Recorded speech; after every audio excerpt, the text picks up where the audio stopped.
A gente vê esse instrumento em todo lugar. Em indústrias, laboratórios, até em equipamentos que usamos no dia a dia. É um manômetro analógico. Ele é tipo um guardião silencioso, sabe? Garante segurança, eficiência, mas a gente quase nunca para pensar. O que faz esse ponteiro ser confiável? Hoje, a gente vai mergulhar nesse universo e entender o processo rigoroso que garante que o que ele mostra é a verdade. Pois é, essa é a grande pergunta. Quando olhamos para um manômetro desses, como é que a gente tem certeza que a pressão que ele está marcando é a pressão real mesmo? A resposta está numa palavra: calibração. E não é um teste qualquer, é quase um ritual meticuloso que transforma uma simples leitura numa medição científica de confiança. Então vamos desvendar esse ritual. Ok, mas antes de sair testando o equipamento, a gente precisa falar a mesma língua dos especialistas, os metrologistas. Existem uns termos bem específicos que eles usam para descrever como um manômetro se comporta, e entender isso é fundamental para a gente sacar o processo todo. Pensa na classe de exatidão como se fosse uma garantia de fábrica. É uma promessa sobre o nível de precisão do instrumento. Por exemplo, um manômetro classe A pode ter um erro máximo de 1% do seu alcance total. Já um classe D, esse erro pode chegar a 4%. Parece pouco, mas essa diferença é gigante na hora de escolher um instrumento certo para cada trabalho. Agora vamos falar de consistência. Imagina que você está jogando dardos. Repetitividade não quer dizer que você vai acertar no centro do alvo toda vez. Quer dizer que você vai acertar sempre no mesmo lugarzinho. Um manômetro com boa repetitividade é assim. Ele é consistente, mesmo que ainda precise de um ajuste para ser exato. Esse nome, histerese, pode parecer meio estranho, né? Mas a ideia é mais simples do que parece. Pensa num elástico. Se você estica ele ao máximo e depois solta, ele não volta exatamente para o tamanho original na mesma hora. O mecanismo de um manômetro se comporta de um jeito parecido. A calibração serve justamente para medir essa memória ou esse atraso do material. E aqui a gente chega num ponto-chave. Qual é o nosso ponto de partida? A pressão absoluta usa o zero de verdade, o vácuo total como referência. Já a pressão manométrica, que é o que a maioria desses instrumentos mede, parte do princípio que a pressão do ar aqui em volta da gente é o zero dela. É uma diferença crucial, porque a pressão atmosférica muda com a altitude, com o clima. Beleza? Agora que a gente já está falando metrologês, vamos sair do o que é para ir para o como se faz. A calibração não é uma simples checagem, não. É um ritual científico, com um passo a passo muito bem definido para garantir que o resultado seja preciso e, claro, confiável.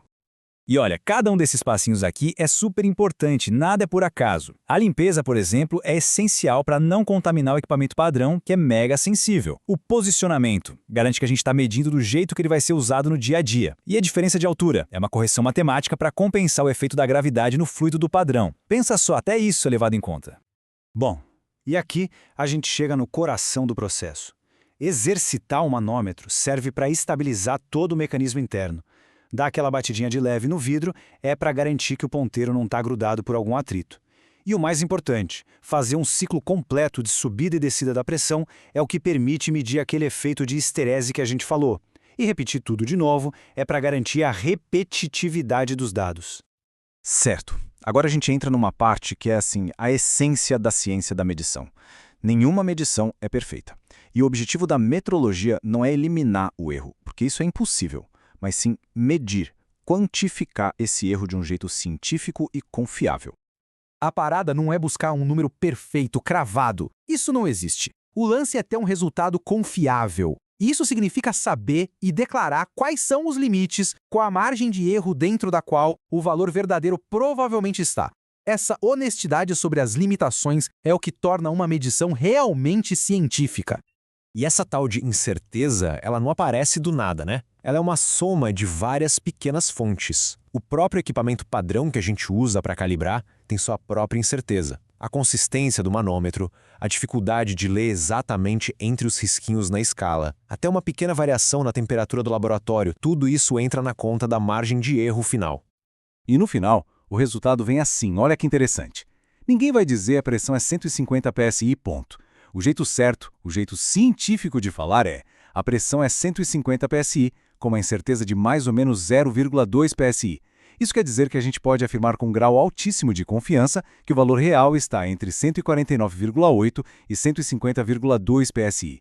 Isso é rigor científico. Ufa!